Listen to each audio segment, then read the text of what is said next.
Treatment. One of the key elements of filmmaking is a desired quality which brings fresh air to familiar stories and themes. Similarly, temperament, one of the key elements of a performance, is the ability to present fine-tuned nuances for portraying character arcs we have watched before. Debutant director Jofin T. Chaco's mystery horror The Priest is a classic case of treatment and temperament. A return to screen for megastar Mammootty, who has played investigator many a times in his career and yet once again brings in a certain uniqueness in this new film that makes it look fresh. The film too, like its protagonist, has a few tricks up its sleeve. Not that the movie is devoid of flaws, which again might lead to the treatment and temperament. Let's discuss all that and more in this review of the new Malayalam movie, The Priest.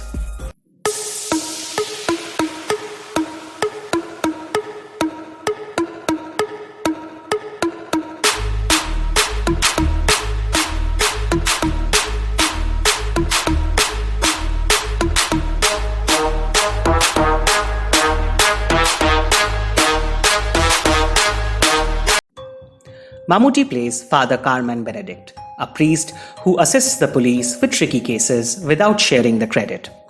Father Brown, the fictional Roman Catholic priest and amateur detective from J.K. Chesterton's short stories, seems to be an inspiration here.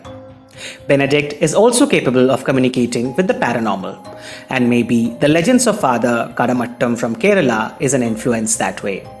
Mammootty carries this unique combination of logic and magic as only he can. Father Benedict has to be one of the coolest presentations of an exorcist in cinema, with a very strong presence and impact. That's called temperament, coming from one of the finest actors that the country has ever produced. But the film unnecessarily tries to put layers of intrigue on him through the costumes, background music or hints, and English quotations at delicate moments. They kind of take away from the subtle measured act Mammootty anyway delivers. Some of the dialogues written for him sound like sermons instead of simple lines, which doesn't justify the casual elegance Mammootty commands. However, even with that layer of non-coherence, the actor shines as we are habituated in seeing in his performances. The Priest might have one of the longest prologues in Malayalam cinema.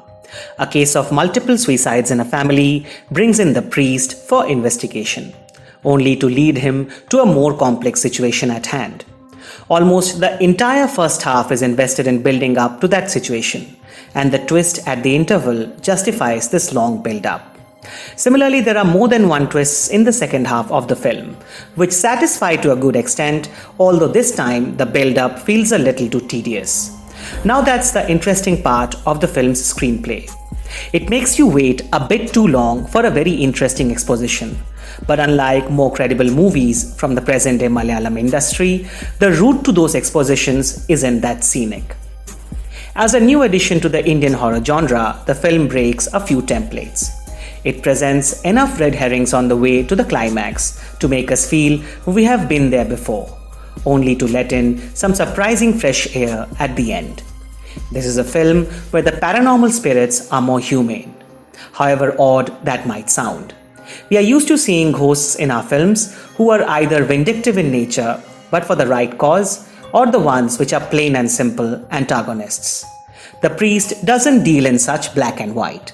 The shadowy presence, the spirits here are extensions of their human selves, still seeking help, looking for answers, or making mistakes. It would be difficult to explain the whole thing without major spoilers, so we will wait for you to watch the film so that you get exactly what we mean. The ones who have already watched the movie hope you will agree with us. Even if the title suggests a man's story, this is a story of three women, uniquely connected to each other.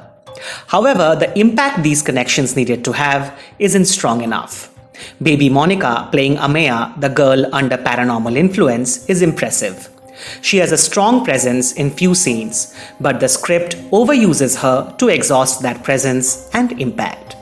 Nikhila Vimal as Jessie, Amaya's school teacher, is decent, but never surpasses the weakness of the script. While Manju Warrior, with the minimal screen presence she has, tries to make the best of her skills. It is strange that a film which brings in refreshing treatment to the horror motifs fails to do the same when dealing with emotions. The love and feelings these ladies share for each other are underlined using two songs, a pretty worn-out way of narrative movement. The film invests enough time on the characters, but never that one moment of spark comes that makes you feel for them by the end. Also, the screenplay is structured in such a way that it never transcends beyond the boundary of being a single story to initiate a sense of universality that contemporary horror films excel at. Nevertheless, the film is an engaging and interesting watch, and with a superb actor running the show, it demands your time. We would love to know your views on this new Mammootty starrer, along with the list of your favorite horror movies. Do check out Filmkopath's list of best Indian horror movies as well and share your thoughts on that. Once again, requesting you to subscribe to our channel and hit the bell icon for all video notification. Thank you for watching.